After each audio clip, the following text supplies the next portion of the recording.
Salut à tous, c'est l'Agricoq, j'espère que vous allez bien. Cette semaine, on se retrouve pour l'élagage des haies. Donc entretien des haies au programme cette semaine. Mais aussi, on va faire des tatouages sur les bovins. Je vais vous montrer tout ça. Donc c'est parti pour la nouvelle vidéo. Let's go!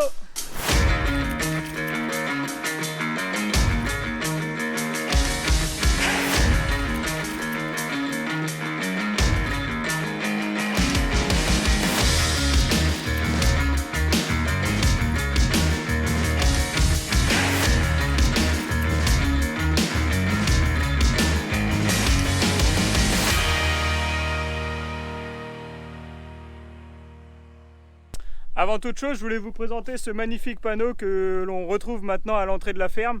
Donc c'est un panneau que j'ai offert à mes oncles à Noël. Donc on a mis un peu de temps à l'installer parce qu'on n'a pas eu trop le temps avant. Mais voilà, là il est bien installé, il est bien accroché sur le nouveau bâtiment. Et donc c'est un panneau que j'ai fait faire par l'entreprise Alix, une entreprise située juste à côté de la ferme, une entreprise locale qui est spécialisée dans la fabrication de panneaux publicitaires comme celui-là. Et donc voilà un peu le nouveau panneau que l'on a à l'entrée de la ferme. Donc dites-moi en commentaire ce que vous en pensez, mais moi je trouve que ça rend plutôt pas mal. Et sur le nouveau bâtiment, voilà, c'est assez chouette. Bon, il n'y aura plus qu'à aménager un peu l'extérieur du bâtiment. Et quand tout sera fini, ça fera vraiment chouette. Bon, pour attaquer la semaine, donc comme je le disais, donc cette semaine c'est élagage. Et donc pour élaguer les haies, en fait, on fait intervenir l'entreprise Gondouin, donc qui est déjà intervenu voilà, pour plusieurs activités cette année, avec les ensilages, la moisson du maïs. Et donc là ils viennent avec un Massey Ferguson équipé d'un gros lamier. Et donc ça permet vraiment d'élaguer les haies. Donc je vais vous montrer tout ça en images.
Donc vous avez vu le Massey en action avec le gros lamier, donc c'est assez impressionnant à voir. Ça permet d'avoir vraiment un débit de chantier assez impressionnant. Là vous pouvez voir la haie, donc elle a été faite hier. Et donc là ça a été fait mais vraiment en 3 passages. La haie elle est propre, elle est nette, ça fait vraiment du très bon boulot. Puis en plus ça scie assez proprement, ça arrache pas on va dire les bois, ça les coupe, ça les scie et ça fait vraiment un bon boulot. Donc vous pouvez voir là le résultat que ça donne. Donc la haie est vraiment coupée proprement. Par contre ça fait beaucoup de branchage on va dire à ramasser. Donc une bonne partie des branches là vont être directement brûlées. On va faire un gros feu pour brûler tout ça, pour bien nettoyer. Mais c'est vrai que ça fait pas mal de branches. On pensait pas en retirer autant. Et c'est comme ça tout le long de la haie là quasiment. Il y a ce volume là de branches à retirer. Donc l'entretien des haies, pourquoi on le fait? Et là c'est simplement pour pouvoir accéder on va dire avec le matériel. Donc bon là c'est une haie qui était quand même assez droite donc ça allait. Mais voilà, on a certaines haies qui commencent vraiment à s'épaissir, à prendre du volume et à rentrer on va dire dans le champ. Et donc avec le matériel, avec le tracteur, on ne peut plus s'y approcher ou sinon on abîme les cabines. Et ça c'est un peu pénible. Et notamment aussi toute la partie prairie, quand on traite les chardons, les orties, quand on fait du désherbage, et quand on ne peut pas accéder vraiment au pied de la haie, c'est assez pénible. Donc voilà, le fait de vraiment bien nettoyer les haies, eh ben, ça permet d'accéder après facilement avec le matériel. Alors le fait d'intervenir avec un lamier, ça permet de gagner énormément de temps sur l'entretien des haies, parce que sinon, faut prendre la tronçonneuse ou la scie et tout faire à la main. Mais là, c'est pas le même temps, hein.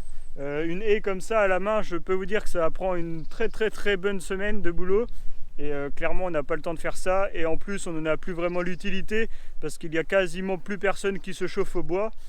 Après, on a certaines haies qui sont faites par des gens des voisins. Il y en a qui ont besoin de bois, donc on leur laisse, on va dire, une haie. Ça permet d'entretenir la haie et eux, ça leur permet de se chauffer. Donc là, en fait, c'est du 50-50, chacun y gagne. Mais le problème, c'est qu'on ne peut pas faire ça pour toutes les haies, c'est impossible. Et donc la solution de facilité, clairement, c'est le lamier. Et on coupe, et comme ça, c'est vite fait.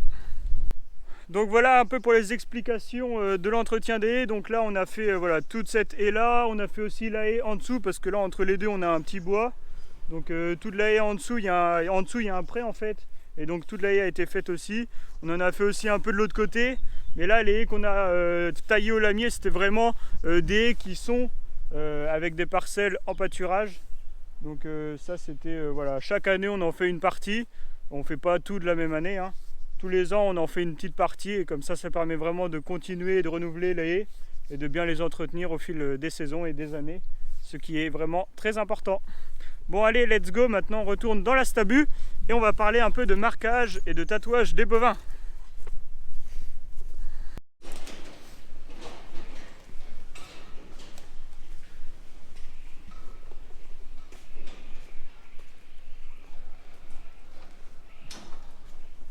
Donc le marquage des bovins, c'est une étape que l'on fait une fois par an sur l'exploitation.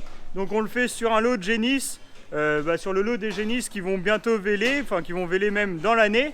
Donc là vous pouvez voir le lot là des grandes génisses. Donc là il y en a 30 et il y en a eu 22 de marqués.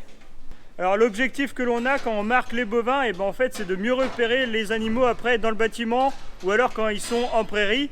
Parce que les animaux, comme vous le savez, ils ont leur numéro sur les boucles d'oreilles. Comme là vous pouvez voir la vache, elle a la 852. Donc là on voit le numéro sur ses deux oreilles. Par contre, quand les vaches par exemple sont toutes bloquées au cornadi et que nous on est derrière dans le couloir d'exercice, on ne peut pas voir les numéros sur les oreilles. Enfin c'est compliqué de le voir. Et donc le fait de numéroter le numéro de la vache sur ses fesses, ça permet d'avoir un troisième point d'observation de l'animal et un troisième point où on peut voir son numéro. Et ça permet vraiment de faciliter le repérage des animaux quand ils sont dans le troupeau. Et voilà, quand on doit trier un animal ou quoi, d'avoir le numéro sur ses fesses, c'est vraiment, ça nous facilite clairement la vie et ça facilite vraiment l'observation des bovins et de retrouver l'animal dans tout le troupeau.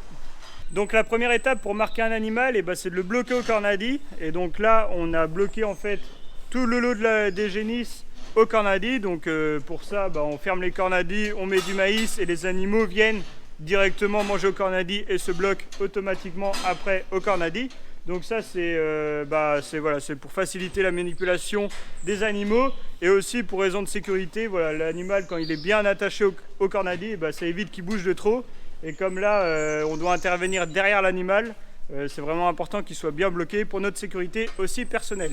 Donc une fois que l'animal est bien attaché, donc on va venir tondre le derrière de la vache. Et donc ça va permettre de pouvoir après appliquer les numéros sur un endroit propre et sain. Donc les numéros qu'on leur applique sur le derrière, donc c'est des numéros qui sont en fer, donc c'est refroidi avec de la neige carbonique, donc à moins 78 degrés. Et en fait, c'est le froid qui va venir marquer l'animal. Et donc ça, il faut le faire sur une surface du cuir noir. Donc là, on est en race Holstein, donc il y a des parties blanches, des parties noires sur l'animal, forcément. Et en fait, le numéro, quand il va ressortir, il va être blanc. Et donc, il faut vraiment le faire sur une surface noire pour que le numéro sorte en blanc et qu'on puisse bien voir le numéro après derrière sur l'animal. Donc l'opération dure à peu près 50 secondes par animal. Donc c'est relativement rapide et les animaux ne souffrent pas du tout parce que le cuir de la génisse de la vache est très épais et là c'est du froid que l'on applique sur la peau, donc ça leur fait vraiment rien du tout. L'animal ne souffre pas du tout Et ça permet vraiment d'avoir après des beaux numéros sur l'arrière-train de nos animaux et de bien les repérer derrière après quand ils seront tous dans le troupeau. Bon, là sur les génisses, comme on l'a fait hier, on ne le voit pas encore le numéro apparaître. Donc je vais essayer de vous montrer 2-3 numéros par contre sur les vaches. Parce que voilà, tous nos animaux sont marqués comme ça depuis des années. Donc là vous pouvez voir un numéro comme exemple. Donc là c'est la 750. Donc là on voit très bien le numéro. Là on voit aussi. Donc voilà, ça donne ça comme résultat derrière à la fin. Et donc ça permet vraiment d'avoir un visu sur le numéro de la vache. Ce qui est très important parce que quand elles sont toutes bloquées au cornadi, et voilà, c'est compliqué de voir les petites boucles d'oreilles. Et d'avoir le numéro là derrière, et ça vraiment facilite la gestion du troupeau. Voilà, par exemple quand on est aux échographies et que les vaches sont toutes bloquées au cornadi, et au lieu d'aller devant voir le numéro, là on les a directement aux fesses des vaches. Ça permet vraiment de gagner du temps. Bon, voilà pour cette nouvelle vidéo, j'espère qu'elle vous a plu. N'hésitez pas à poser des questions si vous en avez. N'hésitez pas à partager la vidéo si elle vous a plu, à mettre un petit pouce bleu. Et puis moi je vous dis à la semaine prochaine pour une nouvelle vidéo à la ferme. Ciao!